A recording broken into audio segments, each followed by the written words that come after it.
Hello everyone and welcome to part 3. This is episode 3 of Comedies of the 1980s. The Movie Zone presents the Comedies of the 1980s, and we've had two very fun-filled episodes so far, showcasing 11 of the great films of the 80s, and tonight we're going to talk about not 5 like the first film, or like the first show, not 7 like this past week's episode, but this time we're going to talk about 9. That is 9 more films, and we're going to showcase 2 great films, or 3 great films I should say, from the legendary Eddie Murphy. We're going to showcase 2 very good films from the very comical and great Rick Moranis. We're going to talk about 3 films from the legendary Robin Williams. And also we will talk about a film from the great brother of the legendary John Belushi. We're going to talk about James Belushi in one of his films as well. So 9 films from the comedies of the 80s tonight on the Movie Zone and on CKTV right here on YouTube. That's where you'll find us. The other 2 ones, the first one, the Thanksgiving special, featured the likes of John Candy, etc., with some great films such as Planes, Trains and Automobiles, The Great Outdoors, The Vacation movies, among 1 or 2 others. The second show featured the likes of Chevy Chase, Dan Aykroyd, great films from John Landis and John Hughes. I'm talking about some of the greatest when we brought you a magnificent 7 of great comedies in our last show. Right now, this week, we're going to bring you 2 shows. The first being this one, which we showcase 9 great films from the people we talked about a while ago. And the next show will be in a couple of days' time. That will be one with the Christmas comedies of the 80s, because it's counting down to Christmas, folks. Episode 4 will be a Christmas special, and it will have 6 of the greatest Christmas comedies of the 1980s showcased on that particular show. But right now, it's 9 more great comedies from the 1980s, and we're going to start it off with a film that really needs no introduction. It's from the legendary director, once again, John Landis. It features an all-star cast, including James Earl Jones, of course, very well known for his voice, his big monstrous voice. Of course, played Darth Vader, among other great characters in his time. Also features such acts as Arsenio Hall, one of the greatest African American actors to come out of America, and he of course had his own show in the late 80s and early 90s, and he's put it up. It's on recently once again. He's revamped his show, and that is the Arsenio Hall Show. But the film I'm alluding to here is Coming to America, of course starring Eddie Murphy, and it's a film that was out in 1988 and definitely is a gem of a film indeed. It's basically about Eddie Murphy is, of course, he's well known across America and the world as being one of the kings of comedy, and he plays a very wealthy and pampered African prince who comes to America in search of a bride. Uh, he, of course, becomes a member of American society and winds up working at a fast food diner and becomes he falls for a local girl, and they of course are in New York in this film when they come from Africa, and himself and Arsenio Hall, who is his kind of like his servant in when they're before they come to America, and then they become buddies then when they come to New York and stuff. And then his parents come looking for him, and he ends up, when he falls in love, they want him to come home and be in an arranged wedding, etc., etc. And the story plays out from there. And it really is a gem of a film. Coming to America, it's one of them films you just never forget. And I would say I've watched it a lot of times in my life, and I really enjoy it. So definitely worth a look. Let's have a look at the trailer here now to get a bit of a taste for it. Here's Coming to America.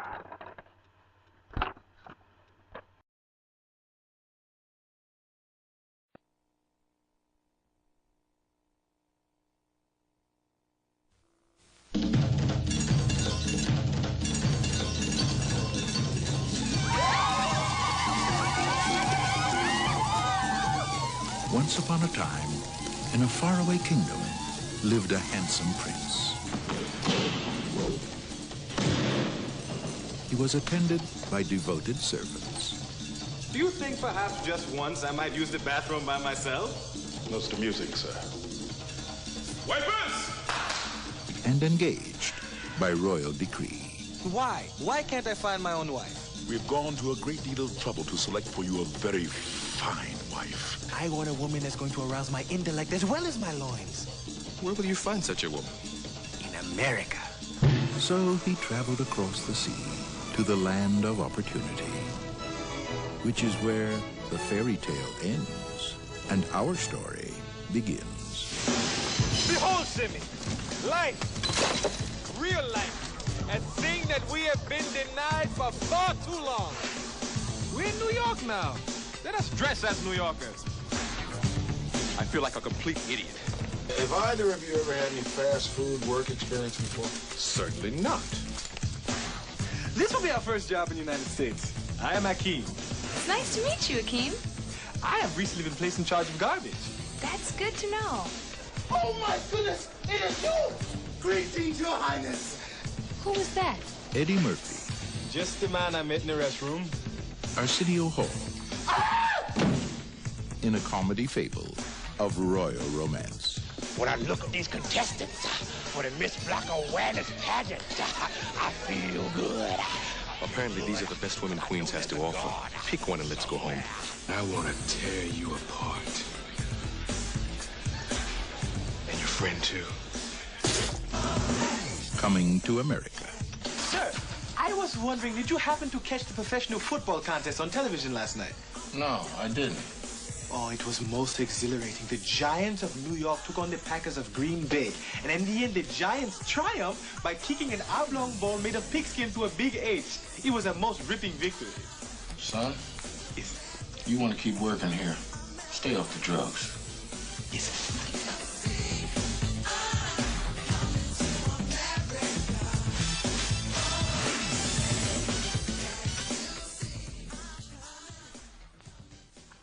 Welcome back. That's a very funny film indeed. We're going to move on now because we have a good few to cover in this show.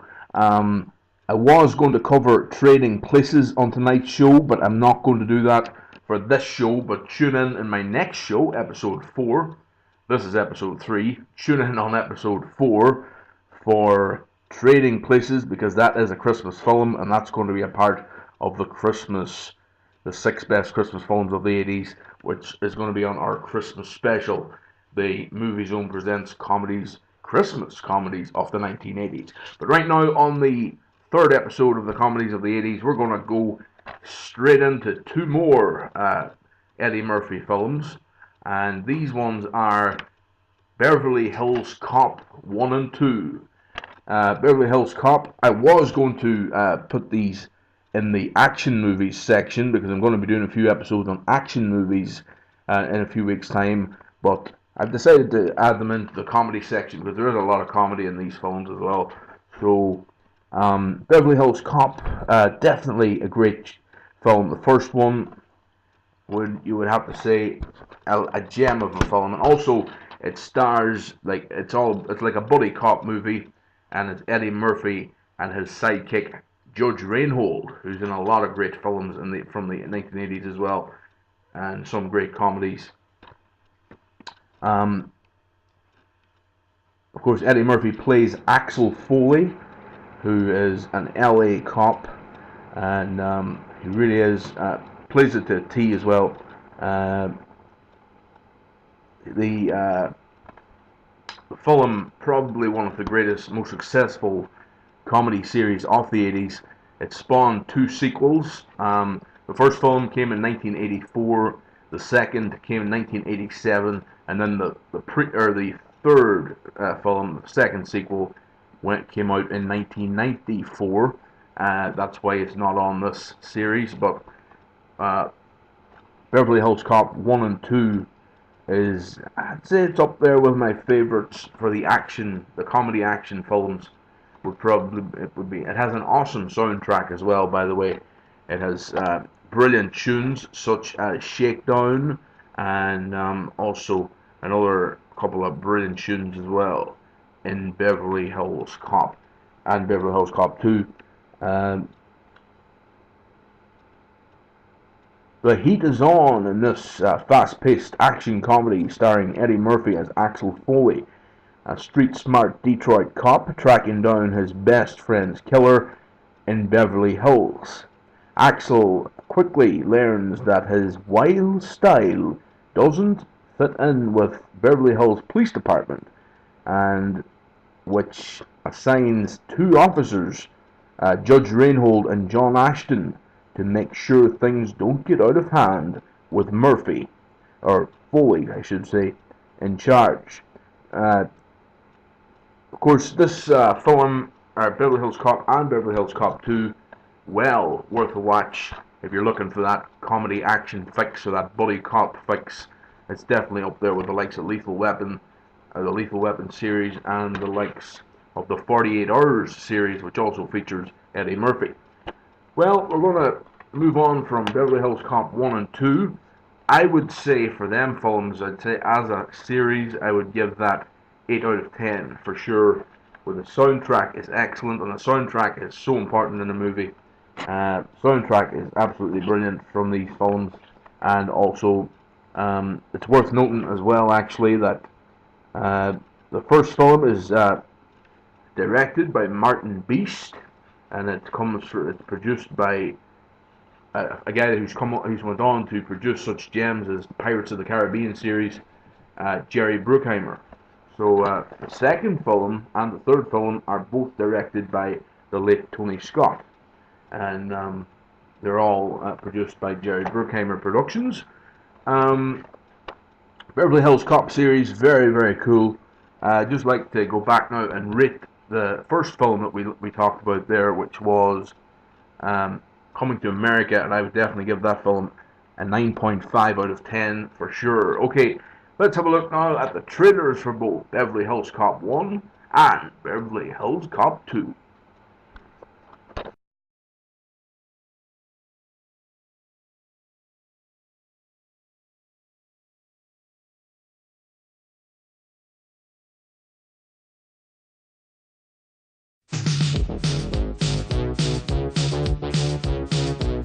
Eddie Murphy is a Detroit cop on vacation in Beverly Hills. I just got off the phone with an Inspector Todd in Detroit. He says if you're out here investigating the Tandino murder, you needn't bother coming back. I don't want to take it anymore.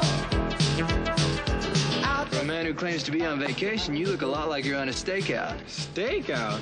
No. I'm picnicking. This is like a picnic area. I have to ask you some questions about Michael Tandino. I've never been to a cell that had a phone in it. Can I stay for a while? Because I ordered some pizza.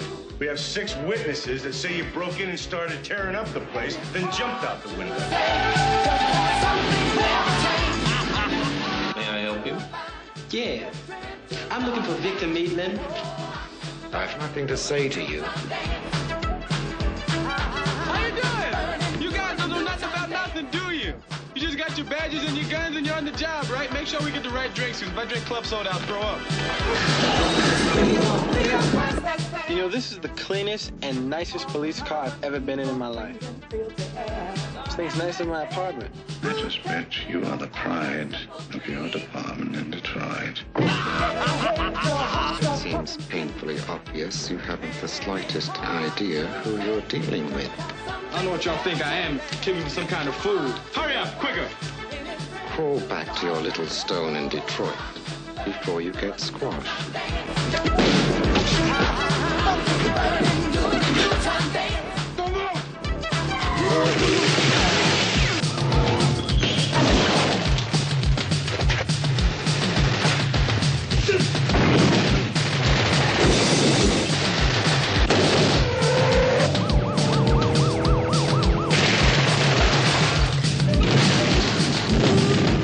Cover me. Police! You're all under arrest! You do that again, I'll shoot you myself. Eddie Murphy, Beverly Hills Cop.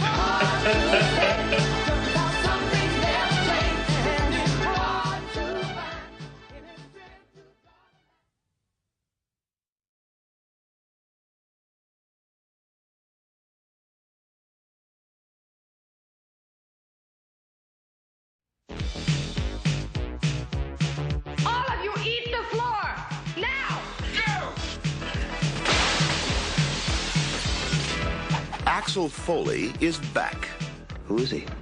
I'd say he's a cop. This is a Detroit badge. What the hell are you doing in Beverly Hills? I'm going deep undercover. Back where he doesn't belong. Excuse me, we're the owners of this house. They're in Hawaii for a week while the construction's happening. I'm Axel Foley, Beverly Hills Building Inspector. You've stolen this house. How do you steal a house? It's my uncle's house.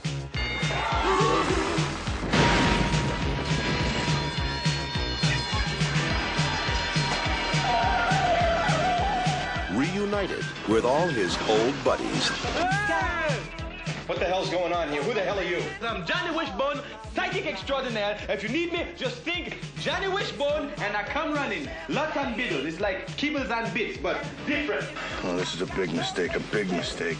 Would you lighten up and take some risks? This is definitely breaking the law. So how long would it take to shave those legs anyway? I suppose you're trying to be charming.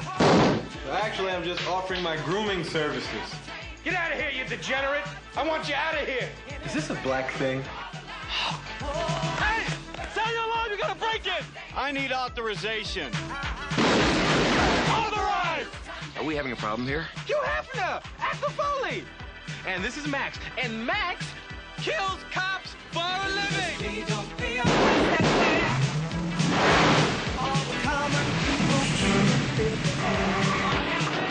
Well, this is pretty sporty! Don't complain! It's all I can find! Does the steering wheel work in this thing? I'm steering! Well, do the brakes work? I don't know, I haven't tried them yet! Kill him, burn him, blow him away.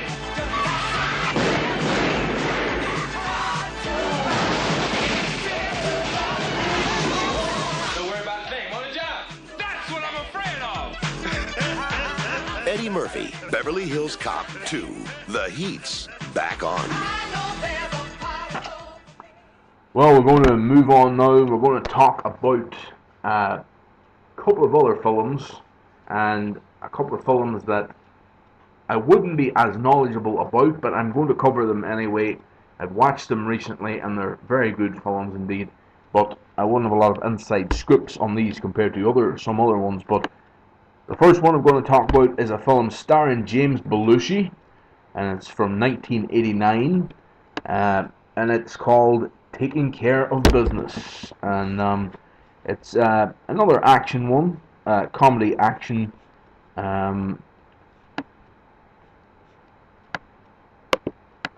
It's about after winning tickets to the World Series, Jimmy Dworsky who is James Belushi, walks out on his minimum security prison and starts hitchhiking to the big game. While in an airport, he discovers a leather date book that belongs to Spencer Barnes, who's of course Charles Grodin, a wealthy corporate businessman who's just been dumped by his wife. At first, Jimmy wants to return for a reward, but when he realizes it's filled with credit cards, he decides to hold on to it for just a little longer. So it's directed by Arthur Hiller, and the screenplay is by J.J. Abrams. Quite a good film, I would say. It's probably one of the best films by James Belushi. He is one of these guys who always pops up in these 80s comedies. He was in the likes of Trading Places. He was in the film with Rick Moranis that we're going to cover in a wee while, Little Shop of Horrors, and he was in the likes, an excellent film which we're going to cover in the action series, and that is with Arnold Schwarzenegger in Red Heat, and among others that are very good films. But James Belushi, very entertaining actor. He's also in a long-running TV series as well, which is called According to Jim.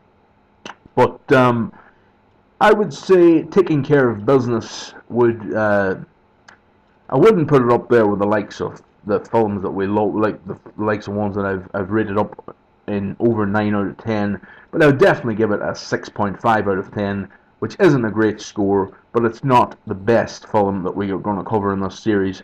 But that is Taking Care of Business, starring James Belushi. Okay, we're going to move on to the next, we're going to, actually, before we move on to the next one, here's a trailer for Taking Care of Business. What? Oh. She probably misses you. My wife thinks I'm a single-minded, obsessive jerk. Well, you are a single-minded, obsessive jerk. Well, you don't have to be if you don't want to. You sure? No. I'm not sure. Hey, that's my dad's phone.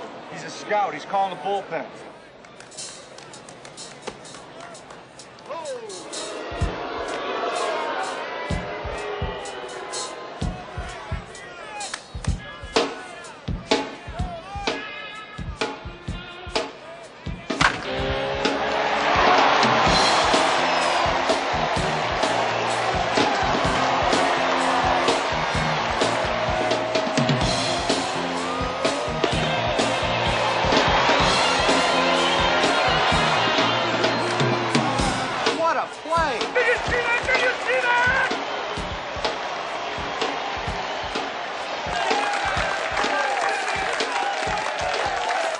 That guy up here for an interview. Okay, I'll get it. I got it!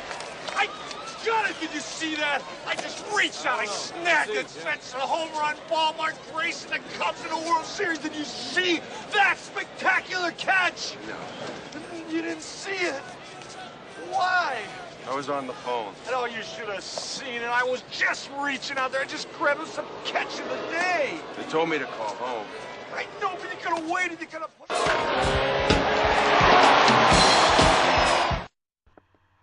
Okay, now we're at the stage where we're going to move on and showcase another actor. And we were talking about Eddie Murphy at the start of the show. We covered 3 of his films. Now we're going to cover 2 films from another legendary actor, and you know, this guy is the centerpiece of these 2 films, and he really did use them to his advantage. He done a lot of standout films in the 80s and 90s, but in these 2 films in particular, he was on the marquee, if you will. He's been in a lot of great films that he wasn't the marquee star, but in these 2 films, he's on the marquee, and I'm talking about Rick Moranis. Rick Moranis, a great star of the 1980s and 90s, and he, of course, always brings you this little geeky guy persona and the small fellow with glasses kind of look, and that brings a whole new dimension to the comedies.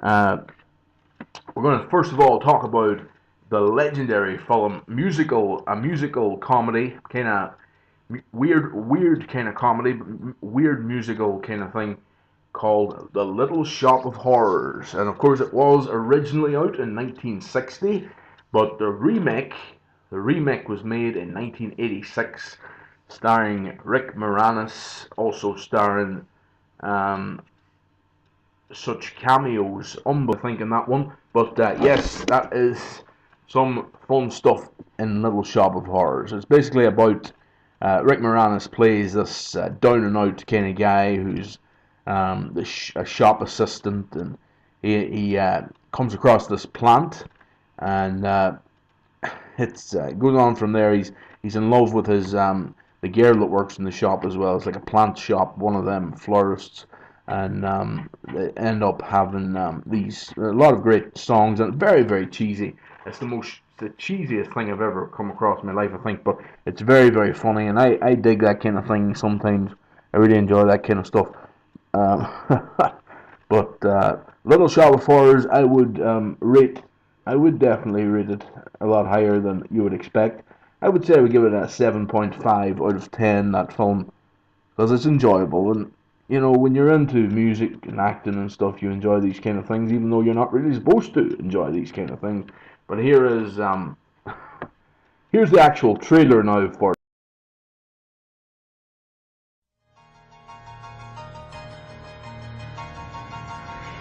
It all began in this little shop. Ow! Damn roses! Where, strange as it seems, something extraordinary happened. I'm afraid it isn't feeling very well today. There. Now isn't that bizarre? What kind of a weirdo plant is that, Seymour? Little Shop of Horrors, a story about a boy. I've given you sunlight. I've given you rain. Looks like you're not happy. Unless I open a vein. Where did you get such a weird plant?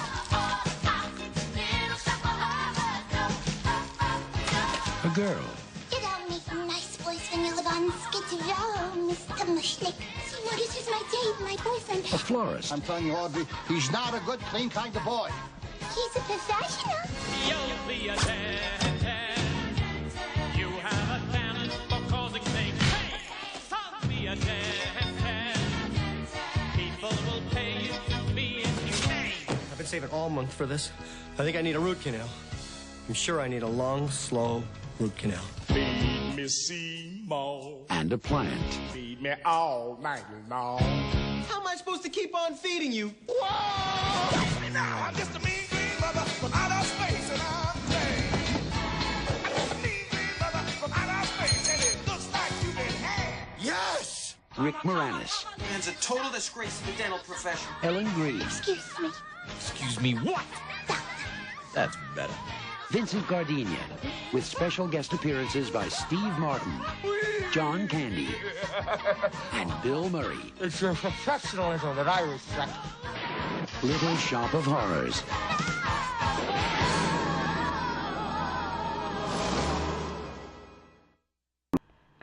Okay, now we're going to. That's a very funny film. Weird, but funny at the same time. Next now is an equally weird film, but it seems to go with the territory when it comes to Rick Moranis. But this one is a Mel Brooks offering, and it also stars Rick Moranis, it stars John Candy, and it stars Mel Brooks himself. Also featuring in this one is Bill Pullman in one of his first big roles in Hollywood. It's an absolute spoof on Star Wars, and it's called Spaceballs. And very funny stuff. Funny to not to the extent of some of these other films that I'm talking about, but it's one of the funniest spoofs ever. One of the funniest spoofs ever made. That's a quote from DVD Monthly.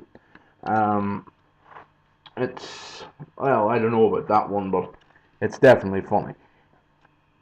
Here's the description of this film. May the Force be with you in this hilarious space oddity from comic genius Mel Brooks. This will send you to hyperspace with fits of laughter, lampooning everything from Star Wars to Alien to Star Trek and Planet of the Apes. This uproarious salute to science fiction is a 5-star comedy that scores 8 trillion on the laughometer. The fearless, the clueless Lone Star, who is of course Bill Pullman, and his half-man, half-dog sidekick Barf, who is John Candy, race against time to free Princess Vespa, played by Daphne Zuniga, from the evil clutches of the Dark Helmet, played by Rick Moranis. Along the way, they confront gooey gangster Pizza the Hut, and sassy robot Dot Matrix, and wise little imp Yogurt, played by Mel Brooks. They teach them the mystical powers of the Schwartz in order to bring peace and merchandising rights to the entire galaxy. So yes, Spaceballs, starring Rick Moranis, John Candy, Bill Pullman, Mel Brooks, and a few others in there. Very funny film. And let's have a look now at the trailer to this one, Spaceballs.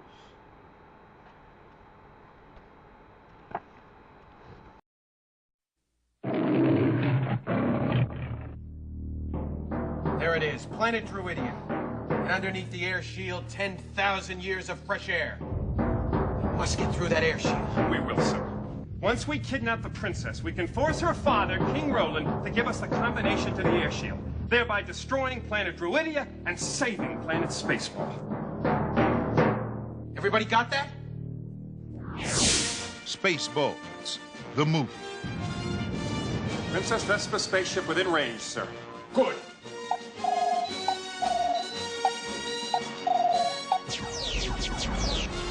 What's going on? It's either the 4th of July or someone's trying to kill us. Now we will show her who is in charge of this galaxy. If you do not give me the combination to the air shield, Dr. Slotkin will give your daughter back her old nose. Only one man and his trusted companion can save planet Druidia from disaster. Okay, Eagle 5, coming in. Lone Star. First, they must learn the secrets of yogurt. Yogurt? I am the keeper of a greater magic. The Force? No, the Schwartz. Avoid capture on a distant planet. Tell them to comb the desert, you hear me? Comb the desert! Found anything yet? We ain't found. Battle the entire Spaceball army. My hair! He shoved my hair!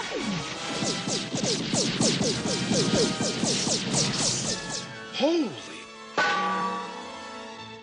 And escape the clutches of Dark Helmet. I see your Schwartz is as big as mine. Abandon ship. Proceed to escape pods. What the hell's the matter with this seatbelt? When does this happen in the movie?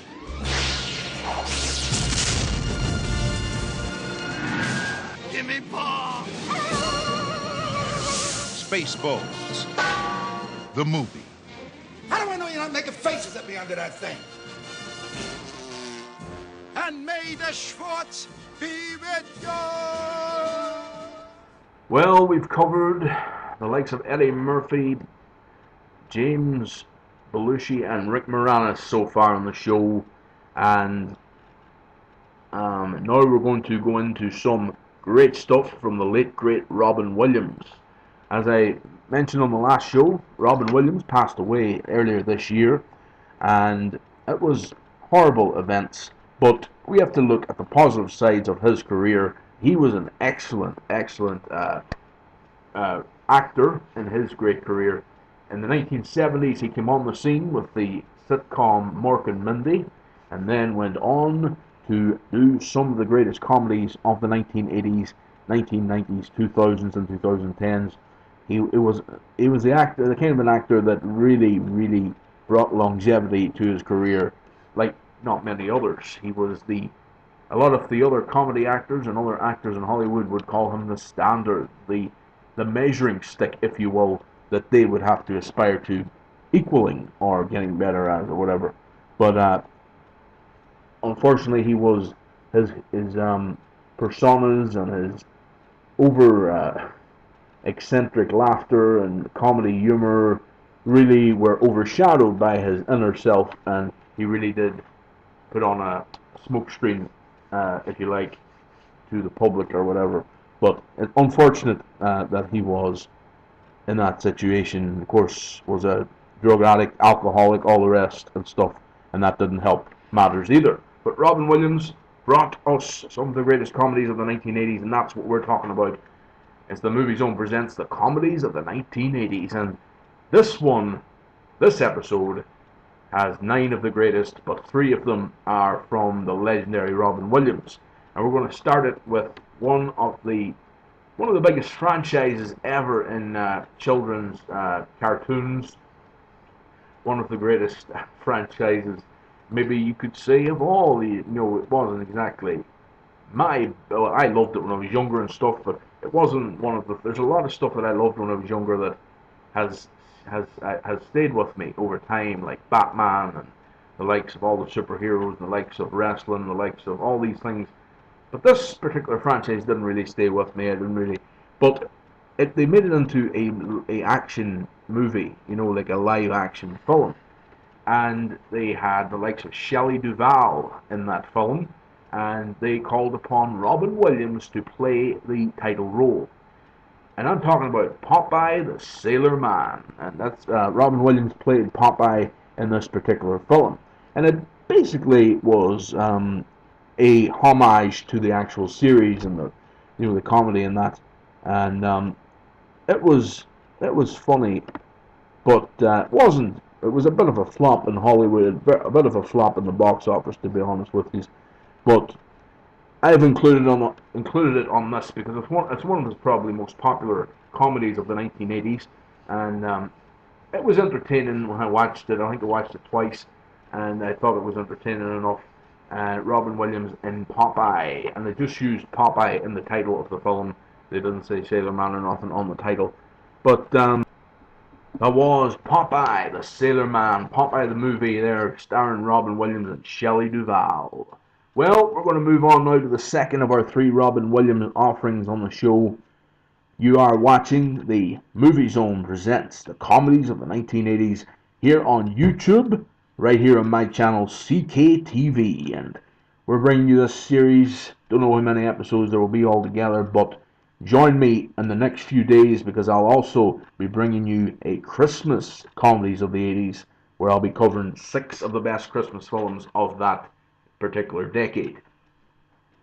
But right now we're going to go into our second Robin Williams film, and it is The Survivors, and this one starred Robin Williams and Walter Matthau. Talk about past meets present in comedy. 2 of the greatest comedians of all time, and 2 of the people that you would, if you were to choose an all-star cast for comedy, and you had the choice of every comedy star of the 21st century, or sorry, the 20th century, you would probably have Robin Williams and Walter Matthau both in that group of people. I would say definitely both of these guys have to be in the top 5, maybe the top 5 greatest comedy stars of all time. Who knows? Walter Matthau's great at playing the bad mood kind of guy who's always been the antagonist, whereas Robin Williams is great at being the madman. Just is all we have to say there. The Survivors, a 1983 comedy film directed by Michael Ritchie. It stars Walter Matthau and Robin Williams. The story focuses on 2 beleaguered New Yorkers, Donald Quinnell, of course Robin Williams, and a simple office worker who is fired from his job, and Sonny, played by Matthau, a gas station owner whose station is accidentally blown up by Donald. The 2 men meet at a restaurant, which is promptly robbed by a man played by Jerry Reed. Donald is shot. Sonny gets a good look at the man. Donald is interviewed on the news and inadvertently reveals Sonny's identity. The night the robber visits Sonny's house in order to kill him and his teenage daughter Candice, but Donald saves them. Sonny and Donald take Jack Locke, the robber, to the police at gunpoint. The story goes on from there, and it is a interesting comedy. The duo of Robin Williams and Walter Matthau, very very funny as a duo in this particular comedy. Um, I would definitely recommend this one to any of you. It's distributed by Columbia Pictures, and it's directed, as I said, by Michael Ritchie. Very funny indeed. I would recommend this one for sure. It's worth noting as well, actually, that John Goodman is also featured in that particular film, The Survivors. Okay, move on now, folks, and we're going to focus on the last of tonight's films in this episode of the Comedies of the 80s. The Movie Zone presents the Comedies of the 80s, and this next episode is featuring, well, we don't have to say much about this one. It's not exactly your traditional comedy that's on this show either. It's, if you like, a military comedy, and it's definitely one of the best military comedies that has ever come out. Well known for that catchphrase as well. You know what the catchphrase is. And as a radio presenter in the past myself, and I like to do a bit from time to time, I love this film because it gets you really in the mood for presenting radio and stuff, and even doing what I'm doing here, which is presenting like a podcast type thing. So it's really enjoyable watching this one. I watched it a few weeks ago, and it evokes emotions. It doesn't only evoke humor, it evokes other emotions. You know, it's a very interesting, in-depth type comedy, and it stars Robin Williams, and it's called Good Morning Vietnam. And probably one of his most famous films, definitely his most famous film of the 80s. It's where he is enlisted in the army, and he is a radio DJ for the U.S. Army in Vietnam during the Vietnam War. He likes this girl in Vietnam and goes and becomes a teacher, an English teacher, in a school where she is, or a college where she is, and the story goes on from there. Very, very interesting film. He befriends a young Vietnamese guy, and it plays out from there. Let's take a look at the trailer now for Good Morning Vietnam. Robin Williams in that film as the DJ is so funny. He really goes all out with his ad-libbing and improvisation in this. I would say this is a great example of what he can do. This is probably the first time he actually got to be so freelance. They probably just told him to do what he wanted, to say what he wanted, because he can deliver. If you've ever seen Robin Williams on any of the talk shows or anything of the stand-up stuff that he's done, he is unbelievable. He could just he just can roll off the tip of his tongue some work of genius. And Robin Williams in Good Morning Vietnam was no exception. Excellent stuff. It's directed by Barry Levinson, who done a lot of great comedies and other films as his career went on. So that's all really we have to say about Good Morning Vietnam. It's made by Touchstone Pictures, who were at that stage in 1986. They were a fairly small production company. But anyway, Good Morning Vietnam. I hope you enjoyed that one, folks, if you take a look at it anytime soon. But I'm sure you've seen, if you're a comedy fan, I'm sure you've seen it loads of times anyway. That was Robin Williams and Good Morning Vietnam. Okay, we've come to the end of episode 3 of the Movie Zone presents the Comedies of the 1980s, folks. It's been great bringing you episode 3. Episode 4 will feature some of the greatest Christmas movies, some of the greatest Christmas comedies of the 1980s, including the 1988 gem Scrooged, starring Bill Murray, a Richard Donner film. That will be in our next show. Also, just going to tell you one of the other films that will be in the next show, Chevy Chase's National Lampoon's Christmas Vacation. That one, my friends, is one of my favorites, and you're going to have some great music on that next show as well. But speaking of great music, we're going to leave you with the credits of this one, and we're going to leave you with some good music as well as we sound out. For now, from the Movie Zone, from the Comedies of the 1980s, folks, it's been episode 3 on CKTV and YouTube. Yoster, over, and out.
Second best will never do. It's okay to want you shine, but once you step across that line,